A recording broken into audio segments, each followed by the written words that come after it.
Once upon a time, in a land where lush mountains embraced serene valleys, a Zen master named Ryokan lived a peaceful life. Renowned for his wisdom and simplicity, Ryokan attracted students from far and wide, hungry for enlightenment.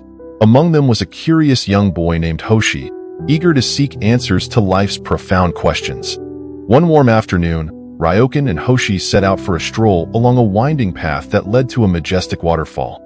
The sun cast a golden hue over the landscape, and the soft rustle of leaves created a symphony that danced through the air. Hoshi, filled with wonder, gazed at the natural beauty surrounding him. Suddenly, the thundering sound of the waterfall pierced through the tranquility. "What is that sound?" the boy inquired, his eyes wide with curiosity. Ryokan, with a calm demeanor, turned to Hoshi and softly replied, "What sound?" The young boy, a bit puzzled, repeated, "That sound?" He pointed toward the waterfall, his frustration mixing with curiosity. Ryokan smiled gently and again responded, "What sound?" At this, a wave of confusion washed over Hoshi. "Master, why do you keep asking what sound when it's clear what I'm talking about? It is the sound of the waterfall." His voice trembled with eagerness to understand. Still unfazed, Ryokan asked, "What sound, indeed? Can you hear it if you do not listen?" Hoshi fell silent as he pondered Ryokan's words. He had always thought that the sound existed outside of him, but perhaps there was something deeper to understand, a connection between the sound, the waterfall, and himself.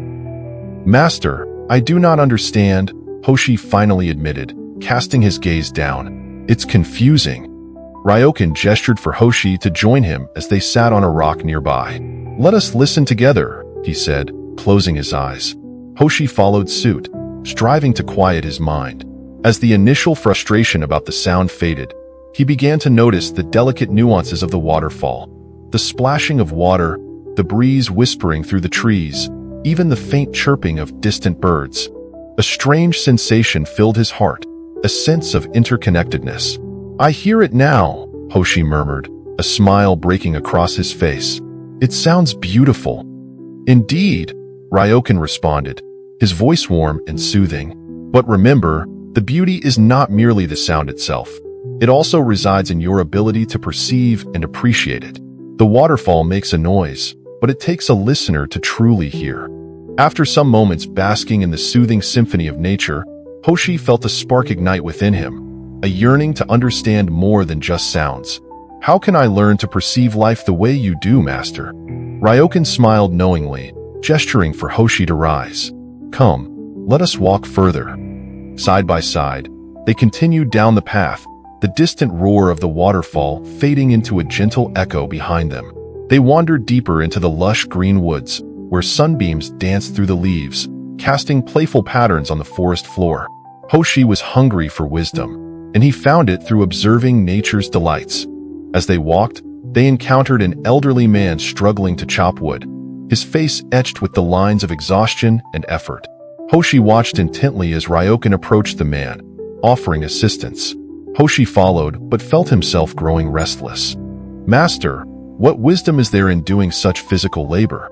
Come, we should continue our journey?" Hoshi exclaimed, anxious for deeper insights. Ryokan turned and said, "Wisdom can be found in even the simplest task, dear Hoshi. To truly understand life, we must engage with it, not simply observe from a distance." With that, Ryokan picked up an axe and joined the man, demonstrating the rhythm of the swings with grace and determination. Reluctantly, Hoshi joined in, and soon he felt the warmth of the sun on his skin and the satisfaction that came with each log he split. As he worked, he began to notice how his mind quieted with each swing, how his body moved in harmony with the task at hand. It became a meditative experience. Time melted away, leaving only the present moment. After an hour, the task was complete. The elderly man beamed with gratitude, and Hoshi felt a warmth in his heart. "Thank you, young one," the man exclaimed. "You have helped me more than you know." Hoshi turned to Ryokan, his heart racing. "I never knew such fulfillment could come from hard work," he exclaimed, realizing that sometimes the journey and the process offered a deeper understanding than merely seeking answers. Ryokan smiled, his eyes sparkling with the light of understanding. Every moment spent in engagement can lead you closer to enlightenment, young Hoshi. Life, like the sound of the waterfall, is not a distant thing. It envelopes you. Are you willing to truly listen? As they resumed their walk, Hoshi felt elated, captivated by the connection he had discovered with not just life itself, but with every person, action, and sound around him.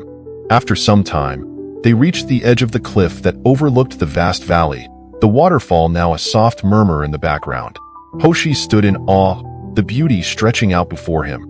A mosaic of greens and blues, vibrant fields dancing under the sun's embrace. "Master, it's so beautiful," Hoshi whispered, closing his eyes to soak in the moment. Ryokan turned towards his student, his heart swelling with pride. "Can you hear it now?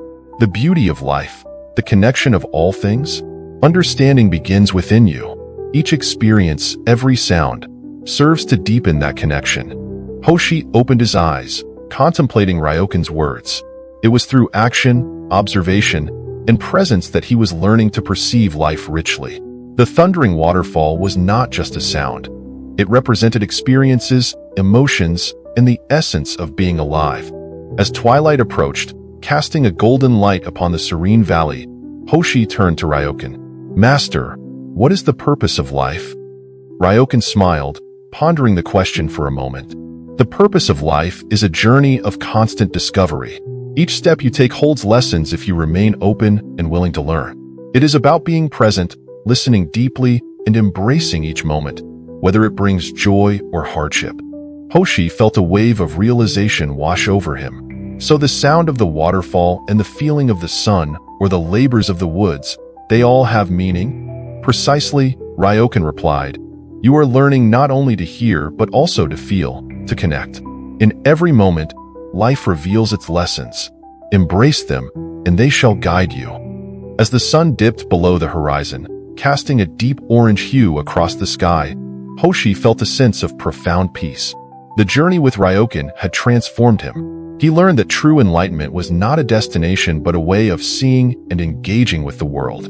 In conclusion, let this story be a gentle reminder that life is a rich tapestry woven with experiences waiting to be observed, engaged with, and cherished. The beauty of existence lies in our ability to connect deeply, be it through the sounds around us, acts of kindness, or the simplicity of quiet moments of reflection. Embrace this journey with open ears and a willing heart, for wisdom is not just in the answers we seek, but in how we choose to listen to life unfolding all around us.